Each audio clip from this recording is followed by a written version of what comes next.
New bowling game. Mirha Mehar ball roll করে করে আসছে আসছে মিরহা মেহার। পিকাবু আসছে।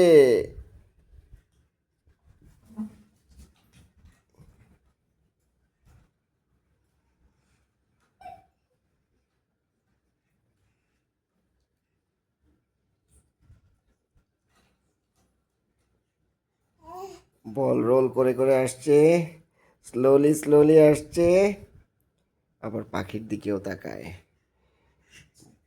বল সজোরে আসছে, দেখি কয়টা পিঞ্চ পরে, এখন কয়টা গ্লাস ফেলতে পারে মিরহা। ফার্স্ট অ্যাটেম্পটে দুটো, এখন দেখা যাক ও কি করে। মিরহা কি করে? ইয়েস! সেকেন্ড অ্যাটেম্পটে বাকিগুলো ফেলেছে, আর দুটো আছে, দেখা যাক মিরহা ফেলে কিনা। ইয়েস!